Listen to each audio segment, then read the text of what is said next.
오늘 누가복음 4장에 있는 말씀은 예수님께서 사역을 시작하시면서 40일 금식을 마치시고 그러고 나서 이제 다니시면서 이제 많은 일을 하셨습니다. 시험이 끝난 다음에 성령의 능력으로 갈릴리 지방에 돌아다니시면서 이제 많은 병자도 고치고 많은 일을 하신 거예요. 그랬는데 이제 사람들도 가르치고 이렇게 하다가 나사렛 자신이 잘하셨던 그곳에 오셔서 그날 마침 안식일이라서 회당에 들어가셔서 이제 성경을 읽고서 오늘 전해주는 말씀인데요. 이제 공생애를 시작하는데 예수님이 사역하셨던 그 지역은 갈릴리, 나사렛 이쪽 지역은 굉장히 이렇게 가난한 지역이었고, 그러니까는 유대 본토에서 좀 멀리 떨어진 북쪽 지방이었는데 하나님께서 이제 요단강에서 세례도 받으시고 마귀의 시험도 이제 통과하시고 그러고 나서 이제 자신이 잘하셨던 그곳 회당에 이제 들어가셔서 가르치려고 하는데 그때 옛날에는 이때 당시에도 성전이 있었지만은 이스라엘 백성들이 바벨론 포로로 끌려가면서 한 10가구당 하나의 회당을 지어가지고 이때 당시에도 갈릴리 그 지역에 요세푸스에 의하면은 인구수가 한 300명 정도였는데 5,000명이 넘는 마을이 여러 개 있었고 그래서 이 지역에 회당이 굉장히 많이 있었답니다. 그런데 회당은 지금 우리 예배 드리는 이것과 비슷한 우리가 예배하는 순서가 회당에서 이스라엘 백성들이 그렇게 이제 성경을 읽고 기도하고 찬양하고 이런 쪽에 이런 거를 이제 하셨던 그런 회당에 들어가신. 근데 여기 회당에서는 사람들이 수시로 와서 기도도 하고 이렇게 하고 근데 안식일이 되면은 지금처럼 이렇게 목사님이 있는 게 아니라 그 회당을 관리하는 사람이 있어가지고 그날 온 사람 중에 이제 성경을 읽으라고도 하고 해석을 하라고도 하기도 하고 이렇게 하는 그때에 예수님의 회당에 들어가신 거예요. 들어가셔서 이제 이사야 61장에 있는 말씀을 그대로 읽으신 거예요. 그래서 61장에 보니까 읽는 내용이 이거하고 똑같은 내용입니다. 18절에 있는 내용과 이사야 61장 1절에서 2절까지만 인용을 하셨어요. 주 여호와의 영이 내게 내리셨으니 이는 여호와께서 내게 기름을 부으사 가난한 자에게 아름다운 소식을 전하게 하려 하심이라. 나를 보내사 마음이 상한 자를 고치며 포로된 자에게 자유를 갇힌 자에게 높임을 선포하며 여호와의 은혜해와 우리 하나님의 보복의 날을 선포하여 모든 슬픈 자를 위로하되 무릇 시온에서 슬퍼하는 자에게 화관을 주어 그 죄를 대신하며 기쁨의 기름으로 그 슬픔을 대신하며 찬송의 옷으로 그 근심을 대신하시고 그들이 의의 나무 곧 여호와께서 심으신 그 영광을 나타낼 자라 일컬음을 받게 하려 하심이라. 이 말씀에서 1절과 2절만 인용을 해가지고 지금 회당에서 이 말씀을 하신 거예요. 회당에 들어가셔서 선지자 이사야의 글을 드리거늘 책을 펴서 이렇게 기록된 데를 찾으시니까 기록되니까 옛날 성경은 우리처럼 이렇게 된 게 아니라 두루마리로 양쪽에 말렸는데 이렇게 말아가면서 이 성경을 찾아서 읽었는데 이사야 61장 이게 메시아의 사역에 관한 말씀이거든요. 그러면서 이 말씀을 하면서 주의 은혜를 전파하려 하심이라 하였더라. 책을 덮어 그 맡은 자에게 주시고 앉으시니 회당에 있는 자들이 다 주목하여 보더라. 이 예수님이 무슨 말씀을 하시는가를 이제 들으려고 예수님께서 이렇게 말씀하시는 것을 들으려고 합니다. 그런데 그 말씀을 들으려고 하면서 뭐라고 얘기하느냐면은 이에 예수께서 그들에게 말씀하시되 이 글이 오늘 너희 귀에 응하였느니라 하시니 그들이 다 그를 증언하고 그 입으로 나오는 바 은혜로운 말을 놀랍게 여겨 이르되 이 사람은 요셉의 아들이 아니냐. 그러니까 은혜로운 말을 하는 거는 좋아. 근데 네가 감히? 네가 뭔데? 넌 지금 요셉의 아들, 목수의 아들이야. 이러면서 은혜로운 말도 좋고 병자를 고치는 건 다 좋아. 근데 더 이상은 하지 마. 그런 얘기를 하는 거죠. 그럴 때 예수께서 너희가 반드시 의사야 너 자신을 고치라는 속담을 인용하여 내게 말하기를 우리가 들은 바 가버나움에서 행한 일을 내 고향 여기서도 행하라 하리라. 이 얘기는 이제 의사가 환자를 고치려고 하니까 야, 네 병이나 고쳐.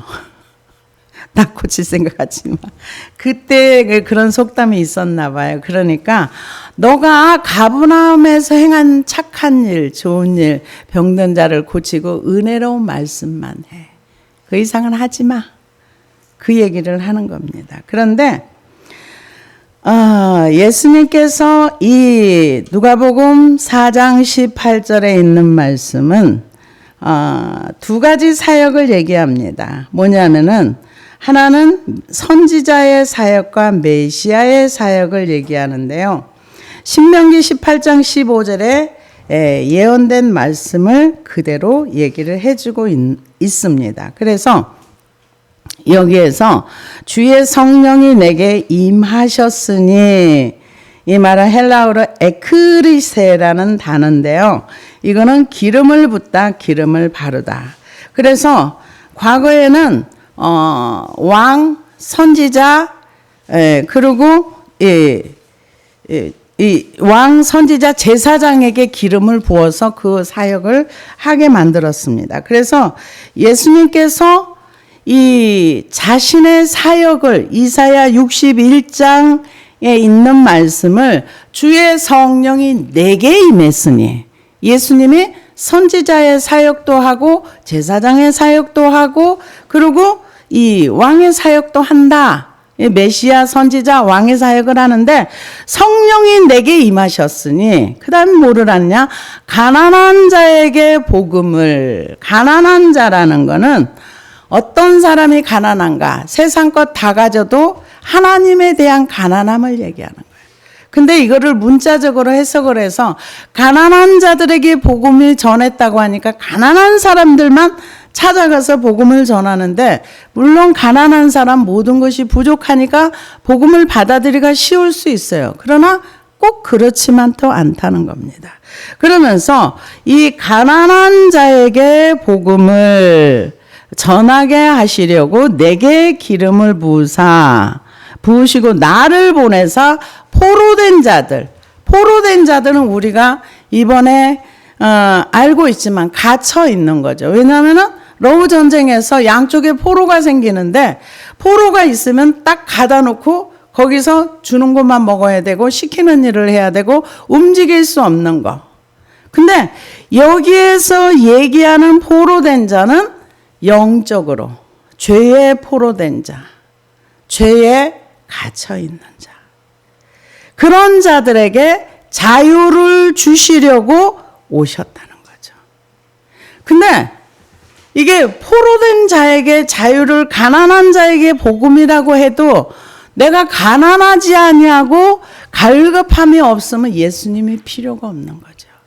근데 이 세상에는 모든 사람이 다 예수님이 필요해요. 필요한데 왜 예수님을 찾지 않는가? 예수님이 필요한 줄을 모르기 때문에 찾을 수가 없는 것입니다. 그래서 이 포로된 자에게라는 것은 어딘가에 묶여서 아무것도 할 수 없는 사람들. 요즘 같으면 중독이라고 말을 할 수 있겠죠.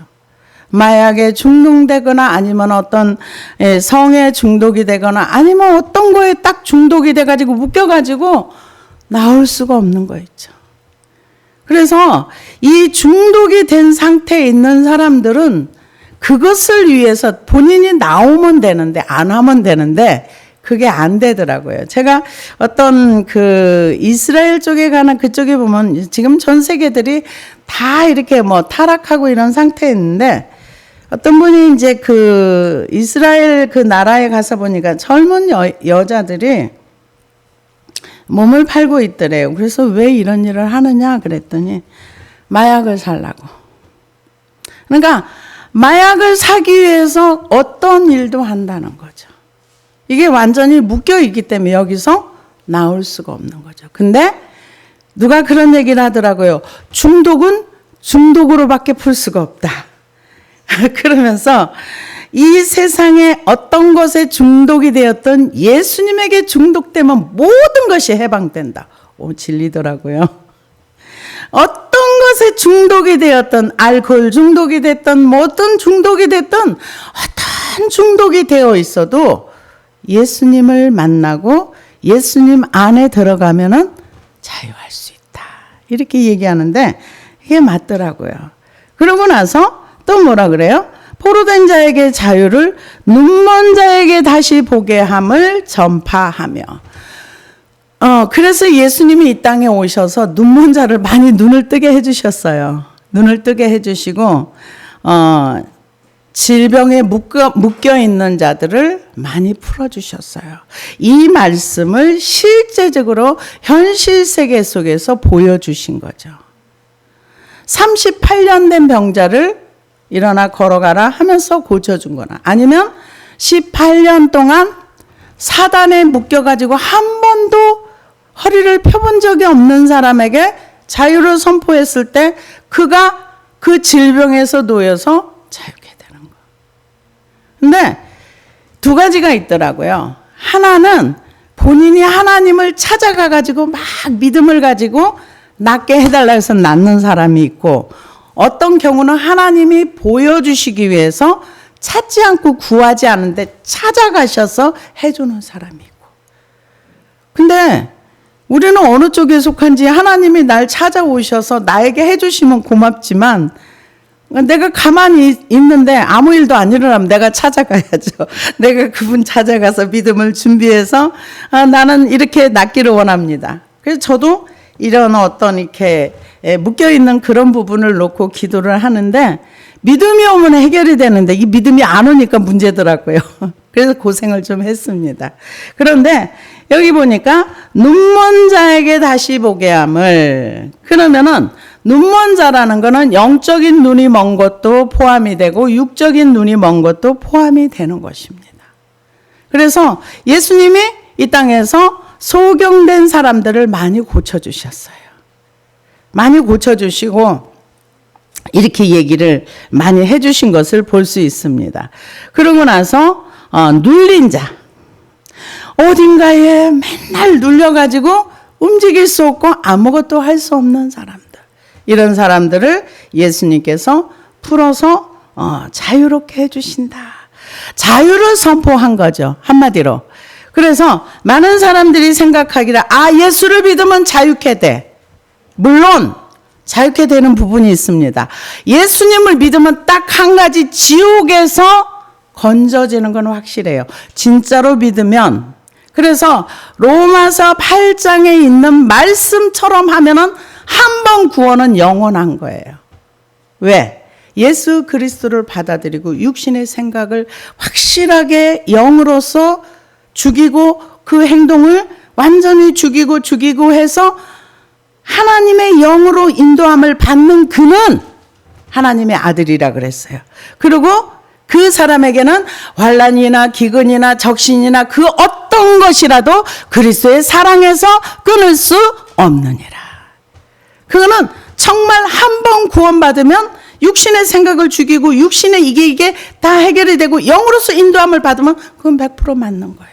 근데 중간에 가다가 후메네오나 이런 사람처럼 믿음이 파손이 되면 진리의 지식이 이룰 수 없다 하는 말씀도 있습니다. 그래서 이 예수님은 우리에게 자유를 주기를 원하세요. 근데 사람들은 자유에 대해서 몰라요. 내가 뭐? 어떤데? 그러면서 요한복음에 보면은 요한복음 8장 32절에 보니까 진리를 알지니 진리가 너희를 자유롭게 하리라. 그들이 대답하되 우리가 아브라함의 자손이라 남의 종이 된 적이 없거늘 어찌하여 우리가 자유롭게 되리라 하느냐. 예수께서 대답하시되 진실로 진실로 너희에게 이르노니 죄를 범하는 자마다 죄의 종이라. 종은 영원토록 집에 거하지 못하되 아들은 영원히 거하나니 그러므로 아들이 너희를 자유롭게 하면 너희가 참으로 자유로우리라. 예수를 믿으면 모든 것에서 자유로워진다? 아니요. 성경을 더 들어보세요. 그럴 때 어찌하여 내 말을 깨닫지 못하느냐. 이는 내 말을 들을 줄 알지 못함이로다. 너희는 너희 아비 마귀에게서 났으니 너희 아비의 욕심대로 너희도 행하고자 하느니라. 그는 처음부터 살인한 자여 진리가 그 속에 없으므로 진리에 서지 못하고 거짓을 말할 때마다 제 것으로 말하느니 이는 그가 거짓말쟁이요 거짓의 아비가 되었음이라. 내가 진리를 말하므로 너희가 나를 믿지 아니하는도다. 그러니까 이 진리가 너희를 자유롭게 하리라 이렇게 얘기를 하니까 야 우리는 누구의 종이 된 적이 없는데 뭔 자유를 선포해? 네가 지금 뭔 소리 하는 거야? 이러면서 예수님을 대적합니다. 그럴 때 예수님께서 죄를 짓는 자는 죄의 종이야. 그 얘기를 설명을 해준 것을 볼 수 있습니다. 그래서 예수님의 말씀을 듣고 누가 자유를 얻을 수 있는가? 행동으로 옮기는 자가 자유로울 수 있어요. 왜요? 마태복음 11장 28절에서 30절을 보니까 수고하고 무거운 짐진 자들아 다 내게로 오라. 내가 너희를 쉬게 하리라. 나는 마음이 온유하고 겸손하니 나의 멍에를 메고 내가 배우라. 그리하면 너희 마음이 쉼을 얻으리니 이는 내 멍에는 쉽고 내 짐은 가벼움이니라 하시니라. 우리의 인생의 무거운 짐을 예수님께 가지고 가야지만 마음의 쉼을 얻는 거예요. 교회를 구원받았다고 했는데 내 몸과 마음에 어마무시하게 힘들고 무거운 것이 있는데 가지고 가지 않으면 우리는 마음의 쉼을 얻을 수가 없습니다. 이거는 순종할 때 가능한 거예요. 우리의 짐이 무엇인 줄을 알아야 주님의 십자가 밑에 가서 내려놓을 수가 있는 겁니다. 그래서 이 우리의 무거운 인생의 짐이라든가 이런 거를 내려놓는 사람들은 누군가? 구원받은 사람들에게 해당되는 얘기예요. 세상 사람들에게 해당되는 얘기는 여기에서 한 가지도 없습니다.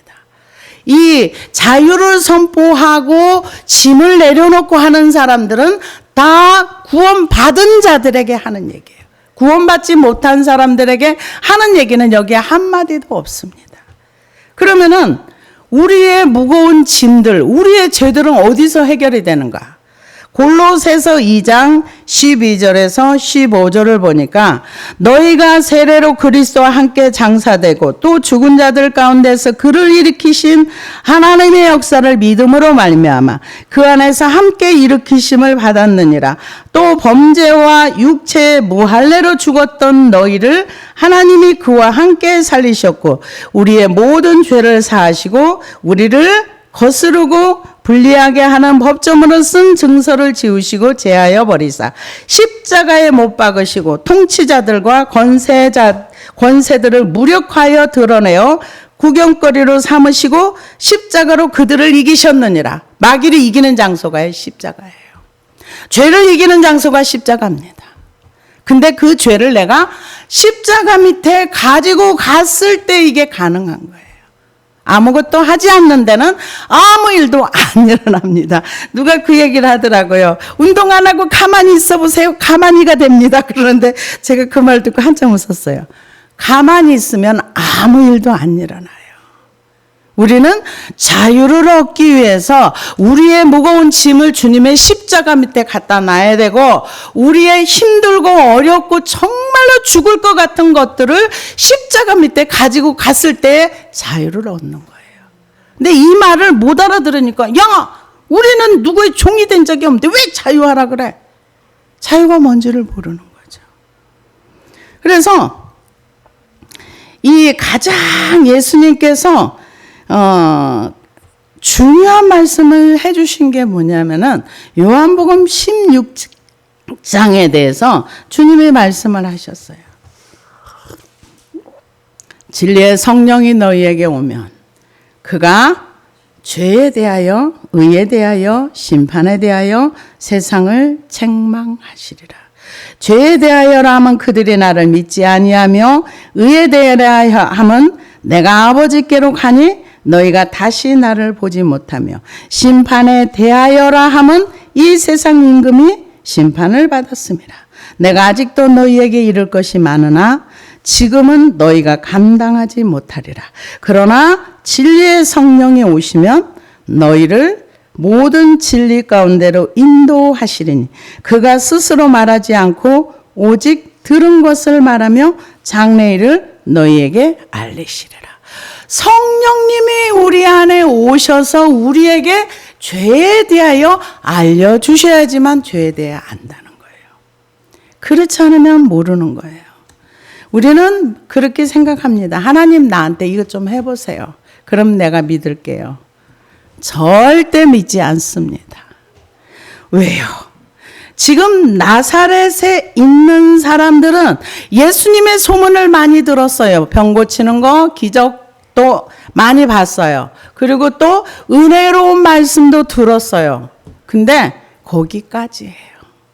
실천하는 건 싫어. 그냥 너는 선행만 해. 우리한테 좋은 일만 해줘. 그 이상은 요구하지 마. 그 이상은 나에게 어떤 것도 말하지 마. 모든 사람이 하나님에 대한 태도가 그러지 않을까 싶어요. 너 다치 여기까지만 해. 더 이상은 하면 안 돼. 나는 이게 좋아. 나를 주장하는 거죠. 그런데 제가 이제 기도를 하다 보니까 죄에 대하여라 하면 이 죄가 무엇인지를 정확하게 인식을 하면 인생이 풀려요. 사람과의 싸울 필요도 없어요. 관계가 불편할 것도 없어요. 우리가 인생을 살다가 어느 날 갑자기 갑니다. 근데 사람들은 어느 날 갑자기 가는 거를 하나님이 정하셨다고 생각하지 않아요. 히브리서에 보면은 사람이 죽는 것은 하나님이 정하신 것이요 그 후에는 심판이 있으리라. 그러니까 심판도 안 믿는 거죠. 하나님이 정하신 것도 믿지 않아요. 하나님의 주권과 통치도 믿지 않아요.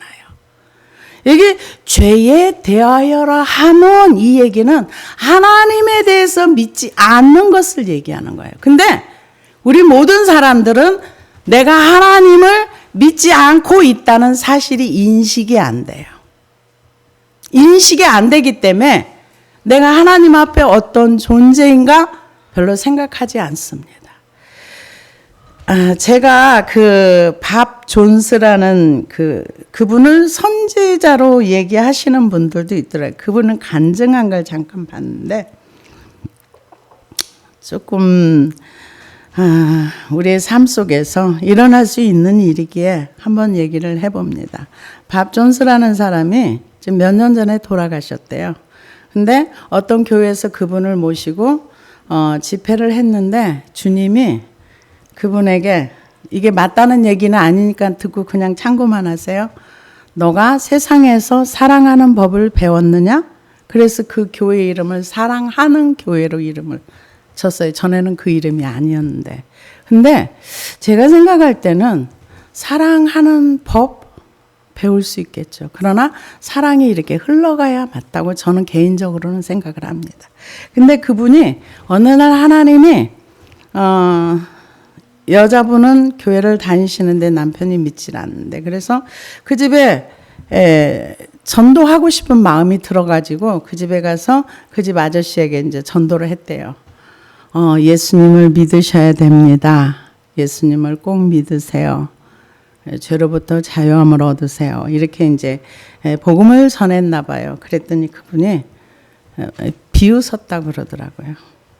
근데 갑자기 그러고 나서 뭐 한 며칠 지났다고 그러더라고요. 며칠 지났는데 예수님이 지옥을 이분에게 구경을 시켜줬나 봐요. 근데 너무 놀란 거는 며칠 전에 자기가 전도했던 그분이 그 지옥에 와 있더라는 거예요. 저희 너무 놀랬답니다. 왜? 그분이 젊고 굉장히 건강했기 때문에. 근데 그분이 하는 얘기가, 지옥에 계시는 그분이 뭐라고 얘기하냐면은, 나 교회 다녔어. 나 교회 다녔는데 교회에서 나보고 괜찮다 그랬어. 나 이렇게 살아도 괜찮다 그랬어. 그래서 나는 괜찮은 줄 알았어. 화를 불같이 내면서 교회는 나한테 거짓말한 거야. 이렇게 얘기를 하더랍니다. 그러고 나서 조금 있다. 그리고 내가 감기가 걸렸어. 나는 몸이 원래 건강한데 감기가 걸렸는데, 이분이 아마 뭐 세멘 그런 일을 하셨던 분인가 봐요. 병원에 갔더니 병원에서 감기라고. 그래서 병원에서 지어주는 약을 먹었는데 어느 순간 갑자기 그게 이제 뭐 폐로 뭔가 이렇게 됐는지는 몰라도 죽었다는 거예요. 그래서 나는 지옥이 없다고 믿었어. 근데 왜 있는 거야? 나는 분명히 지옥이 없는 걸로 나는 확신했었어. 그런데 왜 있는 거야? 화를 막 내면서 의사가 나한테 거짓말한 거야 이러면서 화를 내면서 계속 화를 내는 그런 모습을 보면서, 제가 그런 간증을 하는 걸 보면서, 왜 그럼 며칠 전에 와가지고 이 예수 믿으라고 했을 때 자기가 안 받아들이는 걸 왜 생각 안 하고 왜 그렇게 이런 생각을 할까? 저 혼자 그런 생각을 해봤습니다. 우리는 예수를 믿고 구원을 받는 건 이 땅에 존재할 때만 가능한 거예요.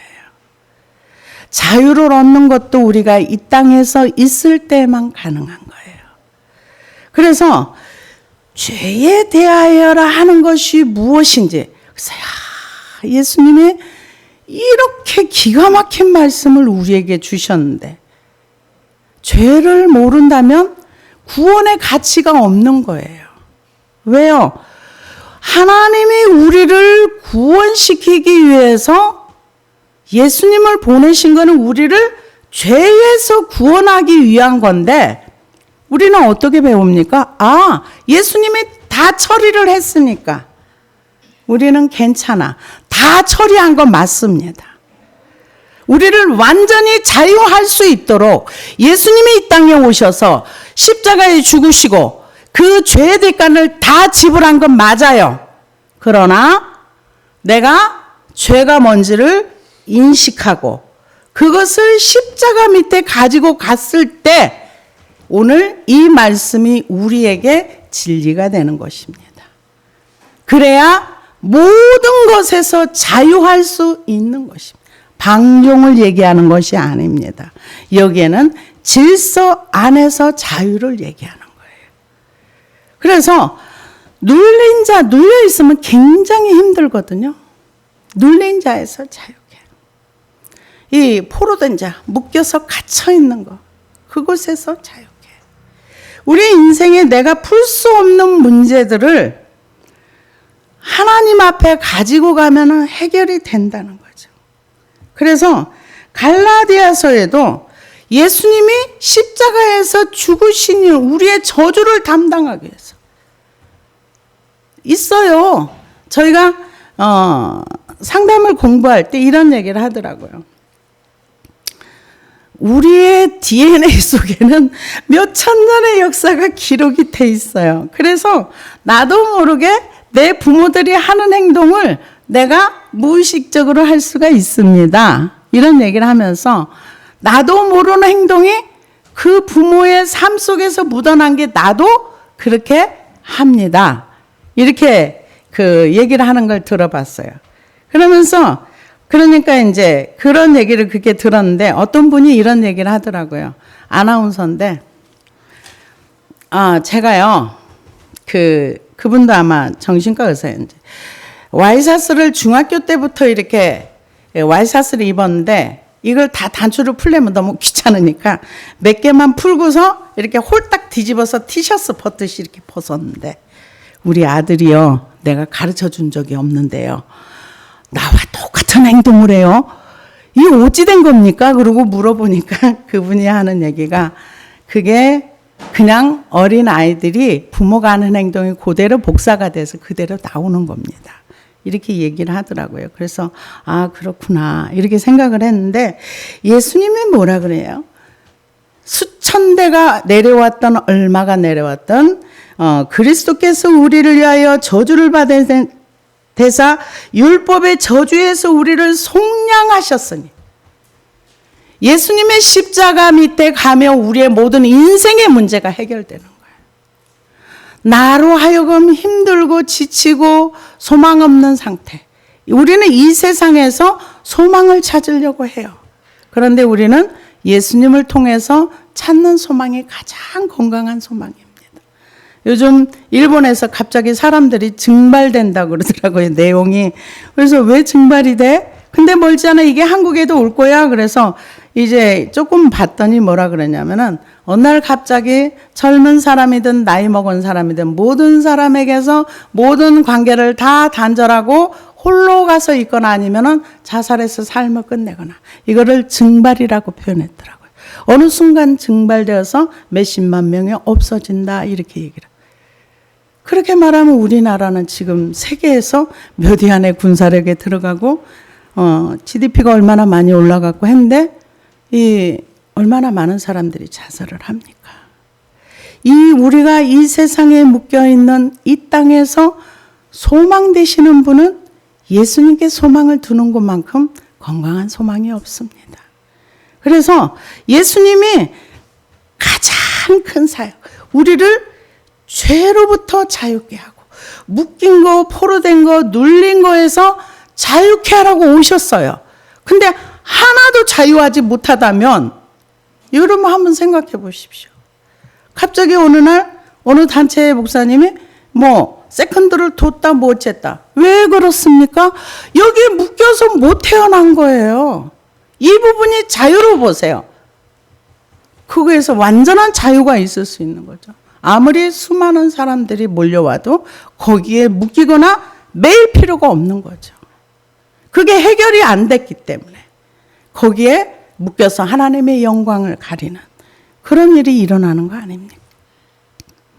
그래서 오늘 예수님이 이 선지자의 사역을 얘기하면 나는 메시아로서 이런 일을 할 거야. 그러니까 그쪽에 있는 갈릴리 나사렛 사람들이 야 너는 네 병이나 고쳐 이런 식으로 예수님을 안 받아들인 거예요. 그러면서 내 고향 여기서도 행하라. 그러니까 이 병이나 많이 고쳐주고 은혜로운 말씀만 전해. 더 이상은 말하지 마. 네가 누구라고 말하지 마. 그거죠. 또 이르시되 내가 진실로 너희에게 이르노니 선지자가 고향에서는 환영받는 법이 받는 자가 없느니라. 나 선지자로 와서 너희들에게 너희에 대해서 얘기하는데 너희들이 나를 안 받아들여. 지금 예수님이 그렇게 말씀하시는 거예요.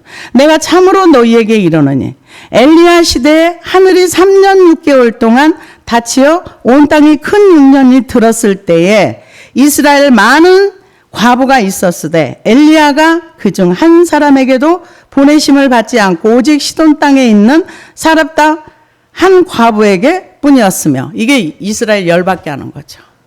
왜 열받게 합니까? 우리는 선민이야. 근데 감히 네가 이방인이 치료받은 걸 얘기해? 우리는 하나님의 특별한 민족인데 네가 감히 목수의 아들 주제에 이러면서 예수님한테 이제 화를 내는 겁니다. 근데 화내는 정도가 심각한 거죠. 그러면서 또 선지자 엘리사 때에 이스라엘에 많은 나병 환자들이 있었으되 그 중에 한 사람도 깨끗함을 얻지 못하고 오직 수리아 사람 나만이었 뿐이니라. 이것도 열받는 거죠. 근데 그때 당시에 만약에 엘리사가 있었지만 왜 안 나섰어요? 안 갔기 때문에 안 나선 거예요.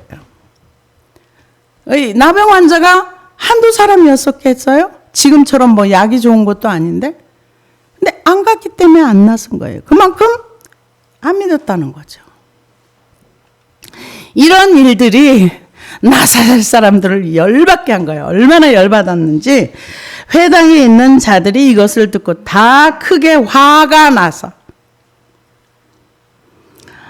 일어나 동네 밖으로 쫓아내어 그 동네가 건설된 낭떠러지까지 끌고 가서 밀쳐 떨어뜨리고자 하되, 이 나사렛 동네라는 산동네랍니다. 그래서 이렇게 절벽 위에 이렇게 집들을 많이 져서 낭떠러지가 되게 많았대요. 그래서 떨어지면 죽는 거죠. 근데 어느 정도 화가 났느냐? 사람을 죽일 만큼 화가 났다는 거예요. 어떤 말이? 지금 했던 말들이, 나만이 치료받았고 사렙다 과부를 하나님의 이방인들에게만 역사하는 하나님이라는 거냐, 이러면서 이제 화가 엄청 난 거죠. 왜? 이들에게는 선민의식이 지금도 과거에도 우리는 하나님의 특별한 백성이야. 근데 특별한 백성이기 전에 우리가 구원받은 자로서 해야 할 일은 무엇인가? 말씀을 순종하는 거예요. 어디에서? 내 삶의 현장에서 내가 자유롭게 돼야 돼요. 내가 포로된 것에서 자유해야 되고, 내가 눌린 것에서 자유되고, 죄로부터 자유해야 돼. 진리의 성령이 우리 안에 오셔서 우리를 진리 가운데로 이끌어가는, 이끌림을 받는 사람이 돼야 된다는 거죠. 근데 그런 얘기할 때 싫어하는 거예요. 어느 정도 싫어하느냐? 예수님을 죽일 만큼 싫어했어요. 그래서 밀쳐 떨어뜨리고자 하되 예수께서 그들 가운데로 지나서 가시니라. 왜요? 아직은 그렇게 죽으면 안 되거든요. 근데 예수님이야 뭐 그렇게 뭐 고운 모양도 없고 풍채도 없고 아름다운 흠모할 만한 것이 없다니까 그렇게 미남은 아니었던 것 같아요. 근데 힘으로 이렇게 밀쳐뜨리고자 했는데 거기에서 아무 일도 없었던 것처럼 지나가셨다, 이렇게 얘기를 하고 있습니다. 그래서 우리 주님께서 오늘 우리에게 주시는 말씀은 자유하라는 거죠. 자유를 어디서 얻는가? 가만히 있는데 자유가 오지 않습니다. 내가 아무것도 하지 않는데 저절로 자유가 오지 않습니다. 내가 십자가 밑에 가야 되고, 내가 믿어야 되고, 죄와 싸워야 되고, 힘써 싸우되 죽기까지, 피 흘리기까지 싸워서 죄를 이겨야 되는 것입니다. 그래야 예수님이 선포하신 그 자유가 내게 온다는 것입니다. 기도하시겠습니다.